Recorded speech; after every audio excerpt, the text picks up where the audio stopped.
Bismillahirrahmanirrahim. Keputusan Presiden, keputusan DPR terkait kepindahan ibu kota Nusantara yang akan dipindah ke Kalimantan Timur itu sudah keputusan yang tepat ya bagi bagi kita dan bagi saya rasa ini bagi semua elemen masyarakat ya. Ya karena begini, kita kita semua saya ya pribadi itu adalah Indonesia bagian barat. Artinya di wilayah Jawa lah. Hidupnya memang sudah dari dulu eh, hidup sudah bisa dikatakan sudah semua serba ada. Pendidikan, infrastruktur dan ekonomi-ekonomi di Indonesia bagian barat ini sudah enak ya.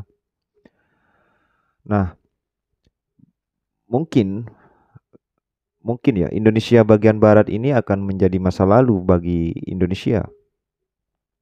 Masa depan Indonesia adalah Indonesia bagian timur. Artinya apa? Tepat sekali memang ibu kota Nusantara yang IKN yang kita sebut IKN ini diletakkan di bagian tengah. Jadi artinya bagaimana nanti Indonesia bagian timur itu bisa menjangkau kepada Kalimantan Timur. Artinya memang presiden meletakkan IKN itu di Kalimantan Timur itu sudah keputusan yang tepat. Nah, kita harapkan semuanya kalau kita berbicara pemerataan, ini sudah pas ibu kota berada di tengah-tengah republik ini. Jadi yang kita harapkan, ibu kota berada di Indonesia bagian tengah. Ini akan menjadi instrumen untuk mewujudkan keadilan dan kesejahteraan bagi rakyat Indonesia. Dan kita harus yakini bahwa Indonesia bagian tengah bisa mewujudkan keadilan bagi rakyat Indonesia. Ya, semuanya butuh proses memang.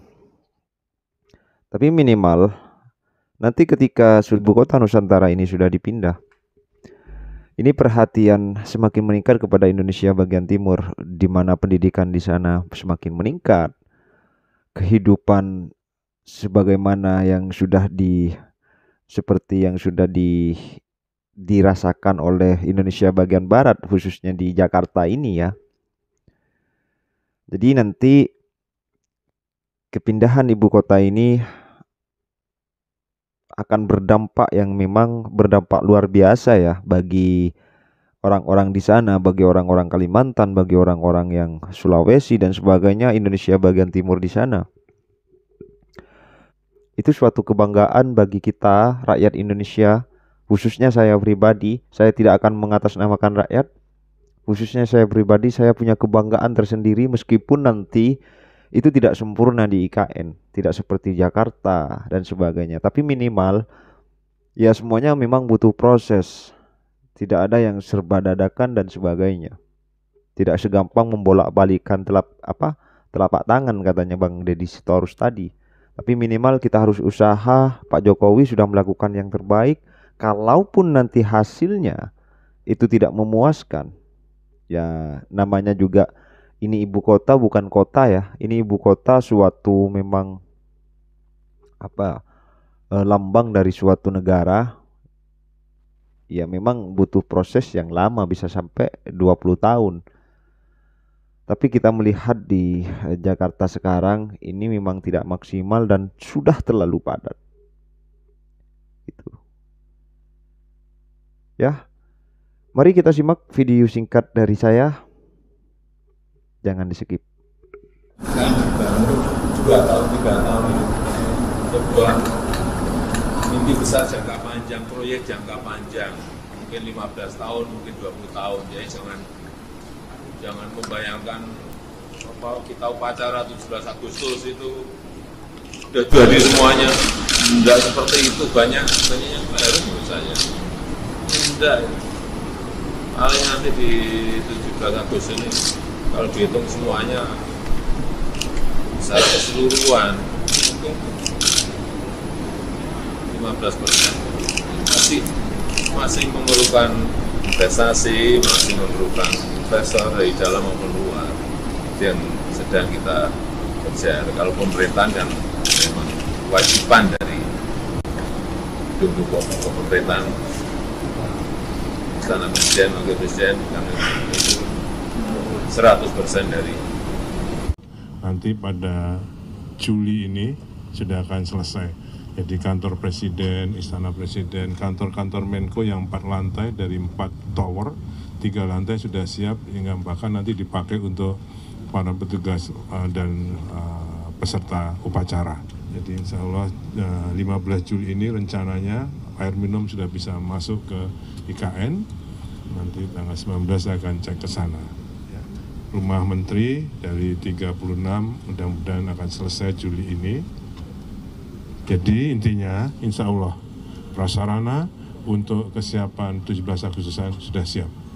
Pada Ibu kota itu kalau mau pindah tidak ada ya waktu singkat.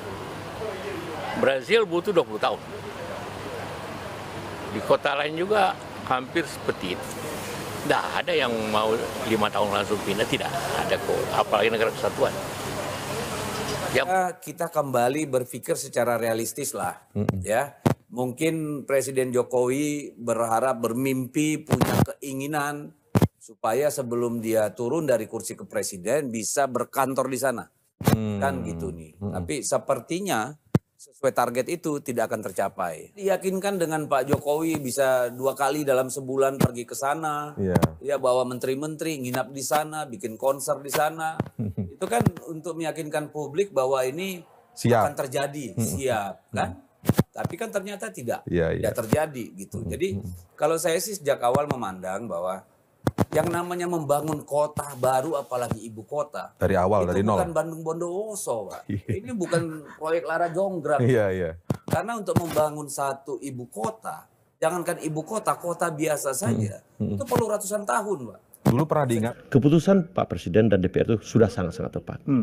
Karena jujur, saya diskusi dengan beberapa teman-teman saya, Bang Andre Novcaniago juga, kita selalu mengatakan, saya orang Indonesia Barat nih, sama kayak Bang Indonesia Barat itu mungkin akan menjadi masa lalu Indonesia.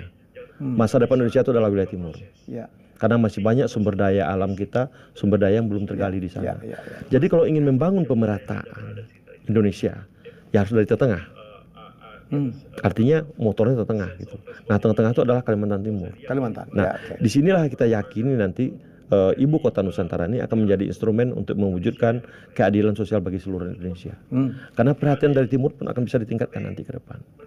Memang tentunya tidak bisa ujuk-ujuk. Ini kan butuh proses. Iya dong, jangka panjang pasti. Artinya ketika kebijakan-kebijakan dibuat dan diambil dari daerah-daerah, maaf ya, mendekati timur, tentunya akan berorientasi kepada bagaimana agar timur mendapatkan ruang yang lebih besar lagi ke depan. Betul.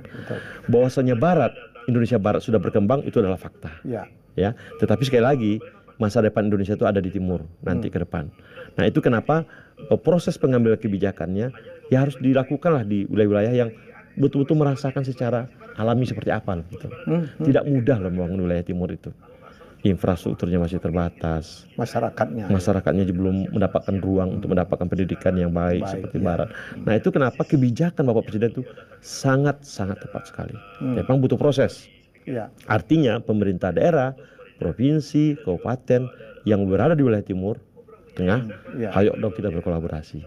Agar sekali lagi kebijakan untuk menjadikan ibu kota Nusantara menjadi instrumen untuk mewujudkan keadilan sosial bagi Indonesia itu bisa kita capai. Keadilan sosial. Ya. Tapi banyak orang yang meragukan siap nggak sih? Apalagi Pak Jokowi mengatakan bahwa upacara peringatan 17 Agustus ya tahun 2024 akan dilakukan di IKN. Dulu juga orang meragukan Indonesia itu siap nggak untuk merdeka, Bang? Ya memang.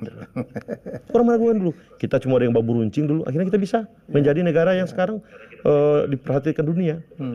Kuncinya adalah komitmen dan konsistensi. Saya katakan tidak bisa ujuk-ujuk. Berharap kemudian IKN akan menjadi hebat seperti Jakarta. Ya nggak bisa. Ini kan proses. Tetapi proses itu bukan cuma fisik, tetapi juga manusianya. Memastikan manusia-manusia yang ada berada di sekitar IKN itu dia bertanggung jawab, sense of responsibility-nya, bahwa dia menjadi bagian dari orang-orang yang akan menjadi sejarah untuk membangun Indonesia yang lebih baik ke depan. Butuh waktu, Tidak ada yang instan di dunia. Tapi peringatan 17 Agustus nanti aman ya? Insya Allah aman. Kita sudah rapat berkali-kali dengan teman-teman dari Setnek, dengan Forkopimda, kita siap. Orang meragukan jalur ke dalam. Kalau jalur darat memang ya masih kecil, tapi kan ada jalur laut kita. Jalur laut, ya. Itu yang selama ini dilupakan ya, kita negara maritim. Saya kemarin datang melalui jalur laut, hanya 30 menit dari Balikpapan. 30 menit kurang. Kita sudah sampai di dermaga terdekat ke IKN. Hanya 5 menit lagi sampai ke ibu kota negara. Juga dari ada Sulawesi, bagian di Sulawesi Barat kalau nggak salah ya? Sulawesi Barat dekat juga. Ya, dekat juga kan? Dekat juga. Kalau nggak salah cuma berapa mil gitu. Kita itu Kaltim itu kalau dikatakan siap sangat siap bang. Sekarang kita punya 3 bandara yang eksis ya untuk datang ke Kaltim. Bandara di Sepinggan. Kemudian Pak Haji Pranoto Samarinda. Kita juga ada Berau. Oh, Berau punya? Iya, saya kemarin direct dari Berau Jakarta. Satu lagi kita bangun adalah bandara VVIP IKN. Yang berada di Penajam Pasir Utara. 4 bandara besar yang langsung connect ke Jakarta, connect ke Jawa. Itu menunjukkan betapa Kaltim siap. Memang sekali lagi kita butuh proses, ya butuh proses. Tapi kami ingin mengatakan komitmen teman-teman dari seluruh provinsi yang ada di Kalimantan dan juga kabupaten kota sangat kuat sekali. Jadi tugas berat juga bagi Pak Gup ya? Mengkomunikasikan. Karena kita punya kewenangan masing-masing. Kabupaten punya kewenangan, pusat punya kewenangan, OIKN punya kewenangan. Yang penting adalah komunikasi yang bagus kita bangun. Gitu, Bang. Oke, kita bicara. Katanya ada 10 program prioritas Kaltim ya? Untuk menjadi provinsi penyangga ibu kota yang baru. Apa aja itu, Bang? Ya, mulai dari kita mendorong ekonomi dan industri. Suka atau tidak suka, Kaltim nanti akan menjadi penyangga. Sekarang kita punya kota-kota industri, Balikpapan. Balikpapan ya. Saya rasa itu ya. Jadi perlu memang digarisbawahi kepindahan ibu kota ini memang dari awal sempat diragukan oleh seluruh elemen masyarakat, seluruh elemen elit politik Republik ini. Tapi satu yang memang dipegang teguh oleh Presiden Joko Widodo, yaitu saya harus bisa dan saya harus konsisten yang sudah dicita-citakan oleh Bapak proklamasi kita, yaitu Bapak Bung Karno, yang mana ini ibu kota harus dipindah. Memang fakta sejarah tidak ditunjuk di mana ibu kota Indonesia akan dipindahkan. Cuma Presiden Joko Widodo memilih atau titik nol dari ibu kota itu ada di Kalimantan Timur. Memang sempat diragukan, kalau berbicara diragukan, memang Indonesia dulu, katanya Profesor Akmal ini, Indonesia dulu mau merdeka juga sempat diragukan. Tapi bagaimana perjuangan yang gigih dari para pejuang, dari pahlawan, akhirnya Indonesia juga bisa merdeka. Sama dengan halnya ibu kota Nusantara hari ini.